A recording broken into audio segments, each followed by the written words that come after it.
Now, a quiet financial revolution is underway across Africa, aiming to bridge a massive credit gap that has held back millions of entrepreneurs and the continent's economic potential. With over 60% of Africans excluded from formal lending, the core of the problem is a lack of infrastructure or rails to assess creditworthiness. Traditional banks often rely on collateral like land titles, which many people do not have. Now, a new wave of fintech companies is building these rails by using alternative data like mobile money transactions and utility payments to create a picture of financial trust for the unbanked. The goal is to unlock trillions in economic potential, but experts warn the revolution must be built with strong safeguards against predatory lending and with a focus on financial literacy to ensure it creates sustainable prosperity for all. And for an expert's analysis of Africa's credit revolution and how to build and sustain infrastructure for financial prosperity in Nigeria, Vice President, Cards Business Core, Tope Adenle, joins us now on Newsday. Thank you for joining us. Good afternoon. Thank you very much, and thank you for having me. Okay. Now, talking about building the rails, what exactly comes to mind, especially looking at Nigeria's financial environment?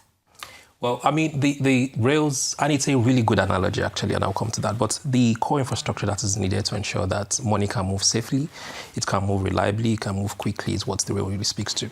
And the reason why I started by saying that it's a really good analogy is let's use the typical rail system. You have the two rails. The one on the left can be said to be the tech, the core tech, the systems you build, the connectivity, API connection at scale, and the rest of that. The one on the right, and deliberately saying it on the right, is the one around the process, This tech is a tech if you don't guide it accordingly. If accounting entries are not proper and the rest of that, it just does its job. It doesn't really bring out the benefits. So those combinations, if you look at the one at 90 degree, the other one at 90 degree, that's the foundation of the rail. But again, if you look at the other components like the sleepers, those are the ones that are placed at 180 degrees. Those are the interconnectivity. So you can use your laptop, sign onto your mobile device, to your mobile banking platform. You log into your account, you do a couple of transactions. You can send money as far as any part of the world, as long as the person has a corresponding account to receive it. So those network connectivity are the sleepers, and you can tell that they are like in very short distances to one another. So something is being passed to the next person and passed to the next person. The other piece would be the stones, the granites that have been broken but are spread across. And I think it's also a very good analogy because in building this technology, in ensuring that we are setting up the right operational processes around it, we approach it with regulation in mind. It is not a got you kind of system. It is ensuring that we are doing this thing. Because at the end of the day, it's money moving, it's data moving, but it has to move safely, The other bits are the security. There are so many infrastructural provisions now that you can use to ensure that what has to be encrypted is encrypted, and it is smart enough to decrypt when it is meant to decrypt. So the collection of all these things, this infrastructural components here and there is what makes the rail we speak of, in the context of Nigeria and Africa, even beyond. Still talking about this connectivity, how does improving credit infrastructure contribute to Africa's economic growth and prosperity, you think? So I would say, as a matter of fact, I think it's best I paint the picture. So let's do two types of businesses, non-SME and SME, that is large scale, maybe manufacturing, and then this SME. For the large scale, you have this individual producing something that kids use for entertainment and a bit of education, made out of plastic, but has screens and the rest of that. But their current total capacity in terms of production is limited. So they are servicing maybe Lagos, Ogun, and some other states. They now have access to credits. By getting that credit, they then begin to benefit from a minimum order quantity, economies of scale. They bring down the cost of production. Because they are doing that, they have additional money that they can then use to say, I want to create a plant somewhere down the road, let's say Benin, And yes, the profits would expand, new people will get employment and the rest of that. But after a while, because it's also not a monopoly, somebody else is playing in this space. This person also wants to contribute, get market share. Eventually, profit becomes something you transfer to consumers because then it begins to become quality, So the benefit would be, number one, businesses like that begin to impact their community, truly earn their license to operate, more factories, bigger employment, impacting the communities in which they operate. The second piece is because, again, the example I gave is manufacturing, which means there's a distribution value chain, there is a consumer at the end of it. those stores that carry these stocks, the assortments that they produce, they also benefit because they're making profit. These guys are driving rate of sale and the rest of that. So that's it from a manufacturing standpoint. Now, the more important one to us, to me in particular, is that mom and pop somewhere that is unlike Lagos. Very minimal working capital. They have an on LD reorder level, 2 days, 3 days. It impacts their standard of living, whereas they've done the job. They built trust, they built equity, but they're not able to capitalize that into financial gains. By assessing credits, they can then make 2 days reorder level or frequency or cadence, they can turn that to a week. And by that, they can get the benefit of what they've built. Now, by assessing credits to bring them into financial inclusion properly, they become data. No, they are represented by data. They don't become data. They are represented as data that we can then use to judge how do we impact them, how do we support them, how do we enlarge their communities. If you marry both, government begins to benefit also. The impact of tax, meaning good roads or maybe better roads, rail systems and the rest of that. So if you look at just this thing, it is employment, it is quality of life, it is ensuring that even our aged, the people that are significantly older than us, that are trading gets the benefit of the hard work they've put into the businesses they've created over a period of time in a way that is significant and impactful. Interesting. Now, going down a historical lane, what structural barriers do you think have prevented Africans from accessing affordable credit? And I know that sometimes we articulate it as structural barriers. But personally, the way I look at it is because it is informal sector dominated. The way we approach the matters, I have this bulk of money, and I'm going to give it at the maximum possible, let's say 60%. And the truth is, 60% is not the going rate, by the way. I'm just using that as an analogy. And the reason why that rate is acceptable to somebody is because there's a level of desperation there. A negative premise here, another negative premise here. At the end of the day, you put that capital at risk because at some point in time, the guy realizes he's not able to pay it. The new structure we need to build is educating that informal structure to say that, the math makes sense when it is maybe half of that 60%. Again, 60% is not the going rate.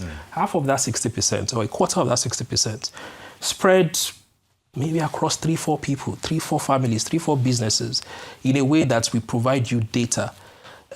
We have this system called Recover where you can truly automate your loans. You can really qualify people that are meant to get loans. And by doing that, you're able to substantially protect that capital. You make less, yes, but the rotation makes sense for you, So to address it properly so that it's not kind of lost in that explanation is, number one, the informal sector is driving the space, but the guidelines are not clear. We need to reorientate that system, that entire structure, such that we understand that big rates times what you're trading with, which is the loan, your liquidity you are giving out, is not a substantial business. What makes sense is accessible rates, given spread across multiple places where impacts can really come true. And then you begin to just kind of get that rolled into a system, rolled into the GDP where impact is created. All right, Jane. Other news. So what are needed to ensure Africa's credit expansion is inclusive and, of course, protect consumers and avoids, over-indebtedness? And by Africa, it then spreads it across multiple places. Again, let me say it from the point of view of what does that outcome look like? It is a world where I can go to Tanzania and then I'm walking across the streets and I see items that I'm certain that if I bring it to Nigeria, I can sell them. But I don't have the working capital to do that.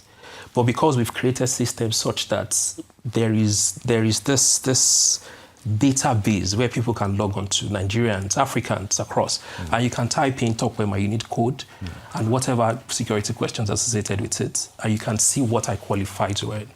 In a case where I'm not even qualified to earn it, that system is smart enough to say, the person behind the system is also forward-looking enough to say that you cannot get credit, but the person you want to buy this thing for has a buy now, pay later system working for them.